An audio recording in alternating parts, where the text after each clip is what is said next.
2살 어린이가 제때 수술을 받지 못해 숨진 것과 관련해 전북 응급의료지원센터가 대안으로 병원끼리 한 라인을 구축하고 환자 정보를 표준화하기로 했습니다. 큰 비가 내릴 때마다 물난리를 겪는 곳이 있습니다. 수백억을 들여 하천을 정비하고 배수 펌프장도 설치했지만 정작 아무런 효과가 없었습니다. 쌀값 폭락이 심화되고 있는 가운데 이상 기온으로 나락 무게가 줄어들고 나락에 싹이 트는 수발의 현상까지 나타나 농민들이 이중 삼중고를 겪고 있습니다. 최근 서울에서 전자발찌를 훼손한 뒤 경찰관을 살해한 사건이 벌어졌습니다. 전북에서도 관련 범죄가 잇따르고 있지만 관리는 허술하기만 합니다. 여러분 안녕하십니까? JTV 8시 뉴스입니다.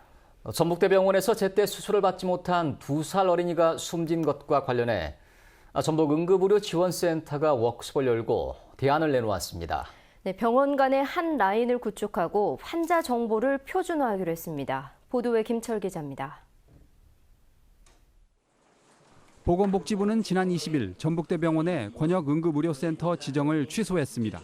2살 어린이의 상태를 고려할 때 전북대병원이 끝까지 치료해야 하지만 이를 지키지 않아 아이가 숨졌다는 겁니다.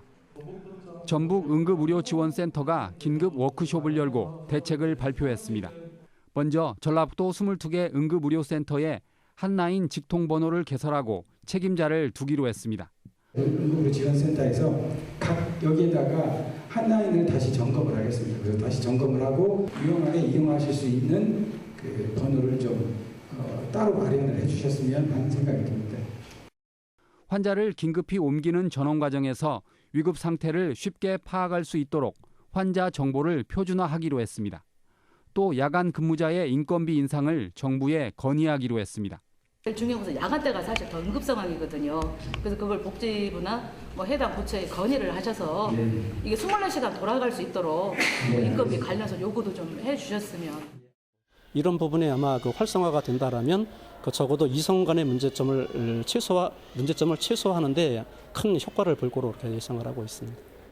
전북의 22개 대형 병원들로 구성된 전북응급의료지원센터가 황골 탈퇴를 선언함에 따라 구멍난 응급환자 비상진료 체계가 크게 개선될지 주목됩니다.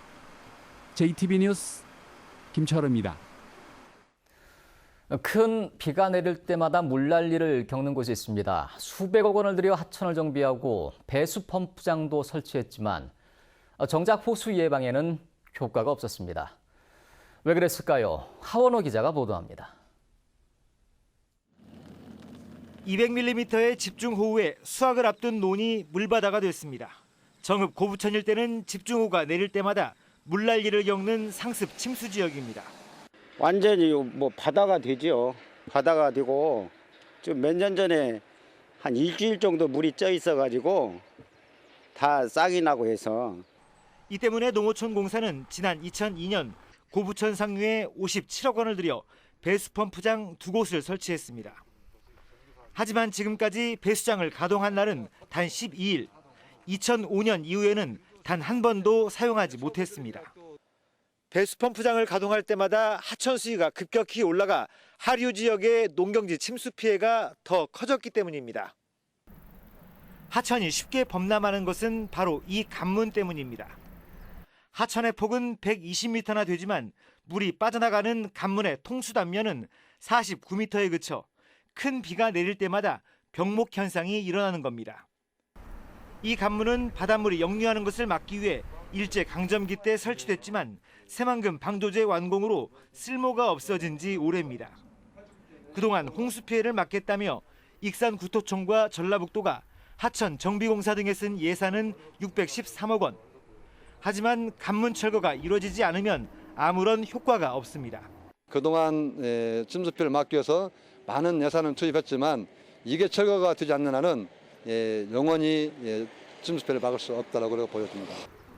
하지만 관문을 기준으로 상류는 농어촌공사, 하류는 익산국토청으로 관리 주체가 바뀌는 데다 관문 철거 뒤 새 도로를 누가 건설하느냐를 놓고 관련 기관이 책임을 떠넘기고 있습니다. 입지관리 주체가 농어촌공사인데 전라북도에서는 제반도에 폐업을 시켰다고 그러고 여러 가지 입장표가 있더라고요.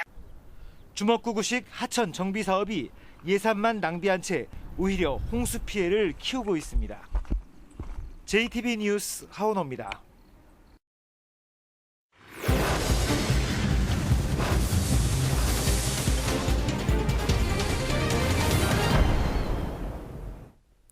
사상 최악의 쌀값 폭락으로 농민들의 고충이 이만저만이 아닌데요. 이상기온으로 나락 무게가 줄어든 데다 나락에 싹이 트는 수발화 현상까지 나타나면서 농민들이 이중 삼중고를 겪고 있습니다. 김진형 기자의 보도입니다. 지난 여름 연일 40도 가까이 이어진 폭염을 견뎌낸 나락입니다. 겉으로 보기에는 잘 자란 것처럼 보이지만 나달 속이 꽉 차지 않았습니다. 이렇다 보니 무게가 덜 나와 쌀 생산량이 10% 넘게 떨어지고 있습니다. 날씨가 뜨거면은 식물이 저장을 않고 다시 생육을 하는 거예요. 그래서 무게를 안 가고 이 생육으로 가기 때문에 최근에는 잦은 가을비에 평년보다 높은 기온이 이어지면서 수확을 앞둔 배에서 싹이 트는 수발화 현상까지 발생해 농민들이 속을 태우고 있습니다. 부안과 익산을 중심으로 수발화 피해 면적은 3,000헥타르가 넘은 것으로 파악되고 있습니다. 정부는 수매가의 70% 수준에서 사들일 예정이어서 농민들은 앉아서 피해를 볼 수밖에 없습니다. 안 팔 수도 없잖아요. 농사 진 거니까. 나락 이렇게 그득 쌓이면 뭐예요. 왼수덩이 돼버렸는데. 피해가 확산되고 있지만 재해보험 적용 여부는 정해지지 않아 농민들의 불만이 큰 상태입니다. 피해가 좀 있더라. 그래서 이제 저희들이 한번 그쪽으로 알아봤었죠. 그랬더니 저희들 그 협의를 하고 있는데 지금 연락을 못 받았어요. 쌀값 폭락에 이어 이상 기온으로 쌀 품질마저 떨어지면서 수확의 기쁨을 맛보아야 할 농민들의 시름이 더욱 깊어지고 있습니다. JTB 뉴스 김진영입니다. 교육부가 내년도 전북교육청의 지방교육재정교부금에서 누리과 정목 762억 원을 삭감하기로 한 것과 관련해 전북도 의회 내부에서 책임론을 놓고 내부 갈등이 이어지고 있습니다. 전북도 의회 교육위원회 장명식 위원장은 기자회견을 열고 김승환 교육감이 소신을 지킨다는 이유로 762억 원의 예산을 편성하지 않아 전북교육청이 재정 손실을 입게 됐다며 김 교육감의 책임이라고 주장했습니다.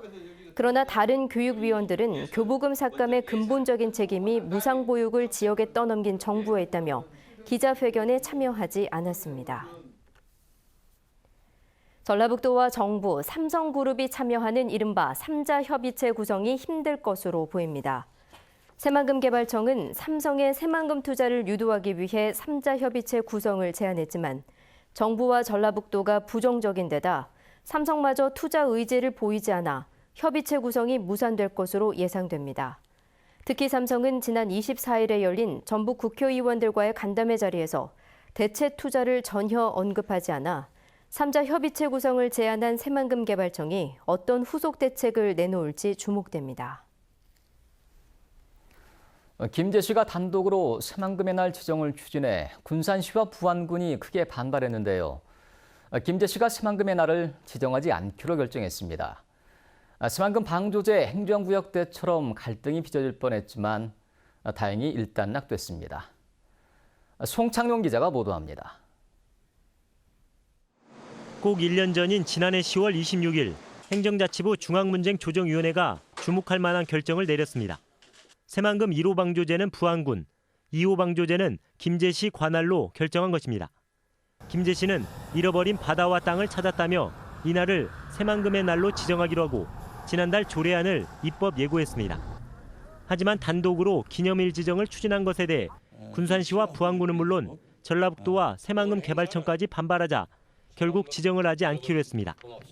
대신 명칭을 달리해 기념행사를 갖기로 했습니다. 혼선이 있고 뭐 좀 여론들이 있고 그래서 새만금 중심도시 김제 시민의 날 이런 명칭으로 좀 해보려고 조례를 좀 준비 중에 있습니다. 이에 대해 군산시와 부안군은 괜한 일을 벌였다며 불편해하면서도 다행이라는 입장을 밝혔습니다. 기념일을 지정한다면 새만금이 국책사업이기 때문에 지자체가 아닌 정부가 나서야 한다고 주장했습니다. 3개 시군에 걸쳐 있는 새만금 사업을 추진하면서 그 김제시에서만 그런 독단적인 행동을 하면 안 된다고 보기 때문에 저희들은 뭐 다행이라고 생각하죠.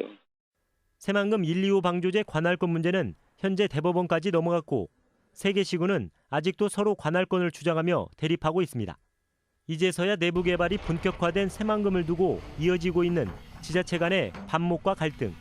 그렇지 않아도 지지부진한 새만금 개발에 악영향을 미칠 수밖에 없기 때문에 상생의 지혜가 필요해 보입니다. JTB 뉴스 송창용입니다. 부정청탁금지법 이른바 김영란법이 시행된 뒤 우려한 대로 농수축산물의 소비가 크게 줄었습니다. 전라북도가 김영란법이 시행된 지난달 28일을 앞뒤로 농수축산물 관련 업체의 매출액을 분석한 결과 법이 시행된 뒤 매출액이 홍삼의 경우 36.8% 줄었고 한우는 30%, 박대는 23.7%, 국화는 16.8% 감소했습니다.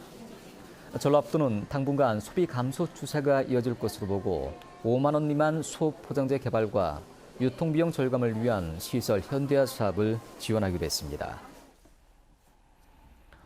전북의 자정 자립도가 다른 지역보다 여전히 낮은 것으로 드러났습니다.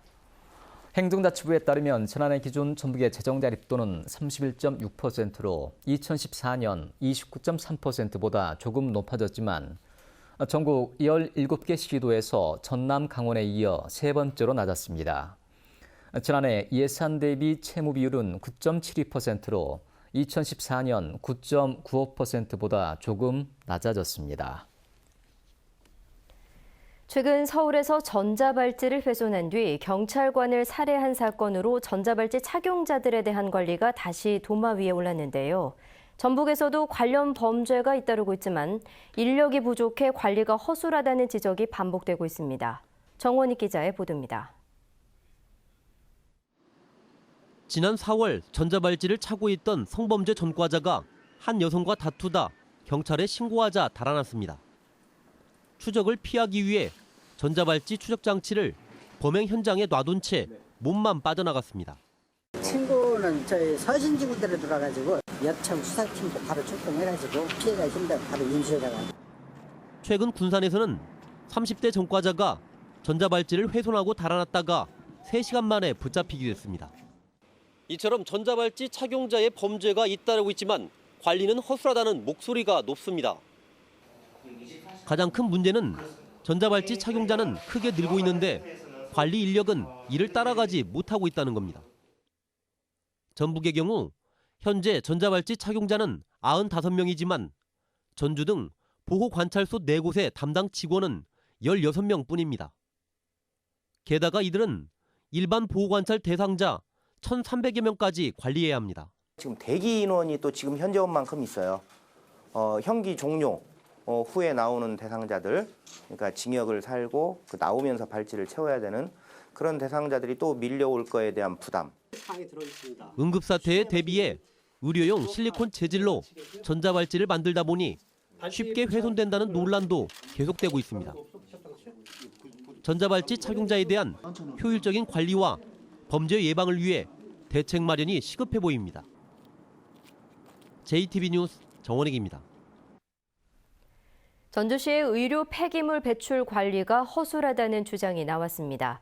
전주시의회 양영환 의원은 오늘 임시회 5분 발언을 통해 시험 가동하고 있는 종합 폐기물 처리장에 수액이나 주사기 같은 의료 폐기물이 재활용 폐기물에 섞여 들어오는 일이 심심치 않게 확인되고 있다고 밝혔습니다. 전주시는 이에 대해 가정에서 사용된 게 일반 폐기물로 분류돼 버려진 것으로 보인다며 실태를 파악하겠다고 말했습니다. 민주노총 전북본부가 박근혜 대통령의 하야를 촉구하는 시국 성명을 발표했습니다. 민주노총 전북본부는 박근혜 대통령이 헌법에 따라 국민으로부터 위임받은 권력을 국민 몰래 다른 사람에게 이양했다며 박근혜 정부가 추진한 모든 정책은 무효라고 주장했습니다.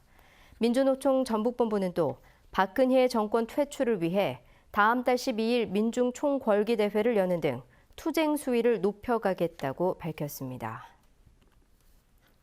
전주 북부권을 우회하는 도로인 국도 21호선 용정-용진 구간이 오는 28일 개통합니다. 전주시 국도대체 우회도로 사업의 6개 구간 가운데 한 곳인 용정-용진 구간은 전주시 용정동과 완주군 용진읍을 잇는 11km의 도로를 왕복 4차로로 신설하는 사업입니다. 현재 서울 용산역에서만 탈 수 있는 호남선 KTX를 이르면 오는 12월부터 서울역에서도 이용할 수 있습니다. 현행 방식은 서울역에서는 경부선, 용산역에서는 호남선만 이용할 수 있어 승객들의 불편이 컸습니다. 고레일은 서울역과 용산역의 구분 없이 호남선 KTX와 경부선 KTX를 탈 수 있기 때문에 승객 만족도가 높아질 것으로 기대하고 있습니다. 서울역에서 출발한 호남선 KTX가 용산역에도 정차하면 5분가량의 시간이 더 걸릴 것으로 예상됩니다. 문화관광부가 지정한 가을 여행 주간을 맞아 전통시장에 대한 홍보가 한층 강화됩니다. 전북지방중소기업청은 다음 달 6일까지 여행주간이 운영됨에 따라 역과 터미널, 관광지 등의 현수막과 홍보 자료를 비치하고 다양한 경품 행사를 통해 전통시장에 대한 관심을 유도하기로 했습니다. 문화부가 여행주간에 추천한 전국 70군데 관광시장 가운데 도내에서는 남부시장과 군산 신영시장 등 모두 7군데나 포함됐습니다. 전주지검이 사료업체에 특혜를 줘 업무상 배임 혐의로 불구속 기소한 이건식 김제시장에게 1심에서 징역 3년 6개월형을 구형했습니다. 이 시장은 지난 2009년부터 2013년까지 후배가 운영하는 업체에 14억 원어치의 가축 보조 사료를 김제 씨에 납품하도록 해준 혐의를 받고 있습니다. 검찰은 또 뇌물 혐의로 기소한 후배에 대해서는 징역 4년형을 구형했습니다. 이 시장에 대한 선고 공판은 다음 달 29일에 있습니다. 전주지법 제1형사부는 동거녀를 흉기로 찔러 살해하려 한 혐의로 기소된 66살 김모 씨에게 징역 7년을 선고했습니다. 김 씨는 지난 5월 전주시 완산구에 있는 자신의 집에서 동거녀 44살 이모 씨와 돈 문제로 다투다 이 씨가 헤어질 것을 요구하자 이 씨를 흉기로 찔러 살해하려 한 혐의로 기소됐습니다. 전북은 오늘 임실 20.4도, 전주 19.2도 등을 기록했습니다. 밤까지 고창 등 일부 지역에는 약한 빗방울이 떨어지겠습니다. 내일은 가끔 구름이 많겠습니다. 아침에는 짙은 안개가 끼는 곳이 많아 운전자들의 주의가 필요합니다. 아침 최저 기온은 7도에서 11도, 낮 최고 기온은 19도에서 21도가 예상됩니다. 전주기상지청은 금요일인 모레는 비가 내리면서 기온도 조금 떨어질 것으로 내다봤습니다.